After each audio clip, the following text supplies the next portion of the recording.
कक्षा 9वीं से 12वीं तक में पढ़ने वाले प्रिय विद्यार्थियों, सुप्रभात। विद्यार्थियों, चाहे आप एमपी बोर्ड में पढ़ते हो या सीबीएसई के पाठ्यक्रम को पढ़ते हो, आपको प्रोजेक्ट निर्माण करने की विधि आना चाहिए। मानविक शिक्षा मंडल ने कक्षा 9 से 12 तक के लिए जो प्रोजेक्ट निर्माण की विधि को प्रारंभ किया है, प्रोजेक्ट निर्माण को महत्व देते हुए आपके वार्षिक परीक्षा के प्राप्तांक में प्रोजेक्ट के अंकों को जोड़ने का जो निर्णय किया है, वह केवल परीक्षा पास कराने का नहीं है। विद्यार्थियों, आप में वह दक्षता विकसित करना है, आप में वो कुशलता विकसित करना है जिसके आधार पर आप किसी समस्या को चिन्हित कर सकें, उस समस्या का अध्ययन कर सकें, आंकड़ों का संकलन कर सकें, उनका सारणीकरण, विश्लेषण, निष्कर्ष निकाल सकें और उपाय सुझा सकें। इतनी दक्षता, इतनी कॉम्पिटेंसी आप में आ जाए, इसके लिए प्रोजेक्ट निर्माण की यह विधि या गतिविधि प्रारंभ की गई है। लेकिन वास्तविकता इससे बहुत भिन्न है।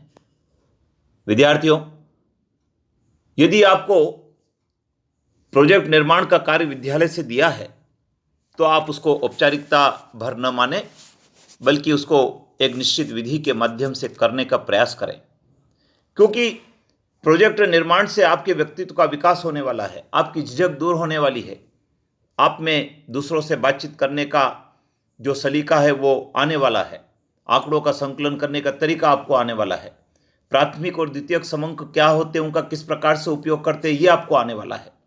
और जो विद्यार्थी कक्षा 9 से 12वीं में प्रोजेक्ट निर्माण के काम को ठीक से सीख लेता है, वह उच्च अध्ययन के पाठ्यक्रम में जब जाता है तो वहाँ उसको इस गतिविधि को करने में कोई कठिनाई नहीं आती है और कुशलता से वह इस काम को कर पाता है।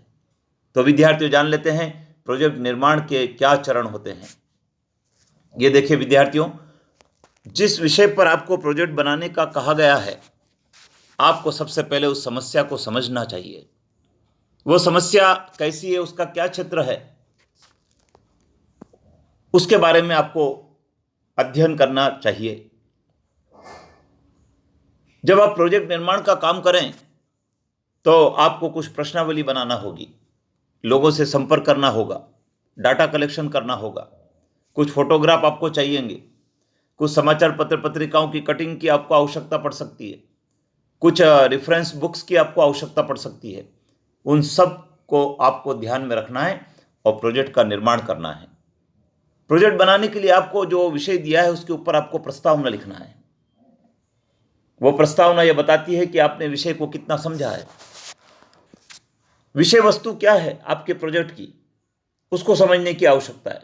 कई सारे ऐसे विद्यार्थी हैं जो प्रोजेक्ट निर्माण में विषय वस्तु कुछ और होती है, बनाकर कुछ और सबमिट करते हैं।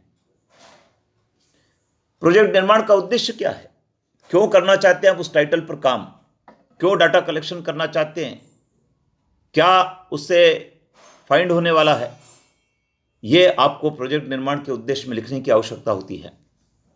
क्या क्षेत्र रहेगा आपका, क्या आप किसी एक समस्या पर किसी एक गांव का, शहर का, गली का, मोहल्ले का अध्ययन करना चाहते हैं। निर्माण की विधि क्या होगी, प्रोजेक्ट निर्माण की विधि आपको ज्ञात होना चाहिए। क्या आप घर घर संपर्क करके आंकड़ों का कलेक्शन करेंगे या उपलब्ध आंकड़ों के आधार पर ही विश्लेषण करके प्रोजेक्ट को सबमिट कर देंगे।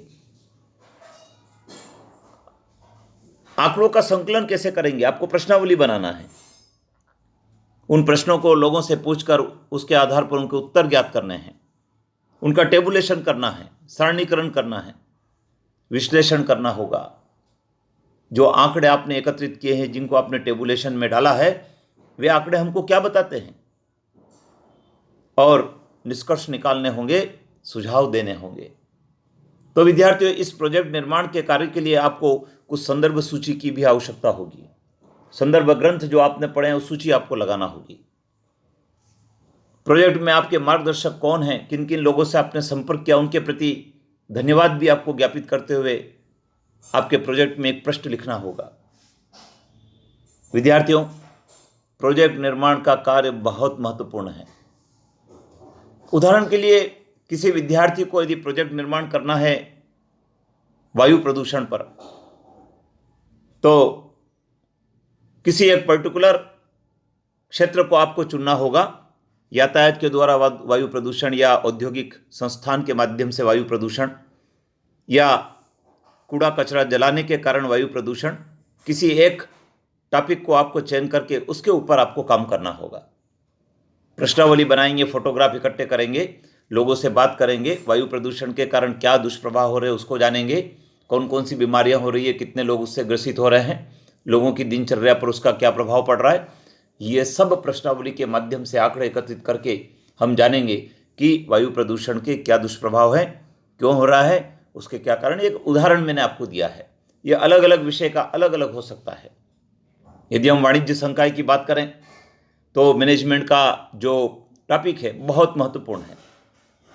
हमें यदि कहा जाए कि किसी एक बैंकिंग संस्थान में जाकर वहाँ की प्रबंध व्यवस्था का अध्ययन कीजिए, तो आपके लिए एक बहुत अच्छा टास्क है।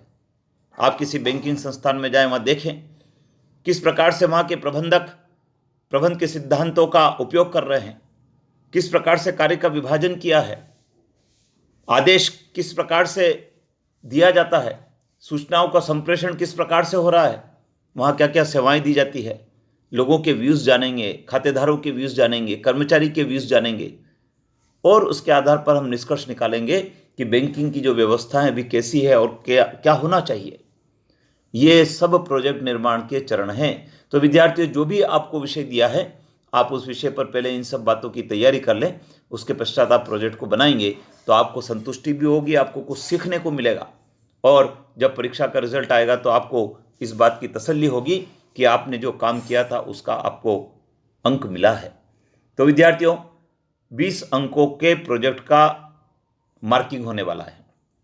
उसमें त्रैमासिक, अर्धवार्षिक और प्री बोर्ड परीक्षा तथा जो फाइल होती है उसके अंकों के विभाजन किए गए हैं।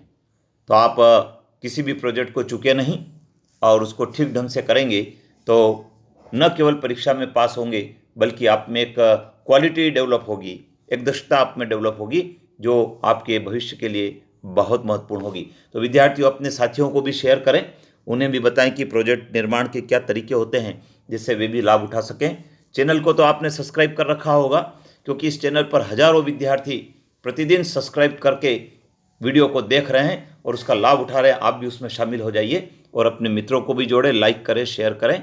जय हिंद।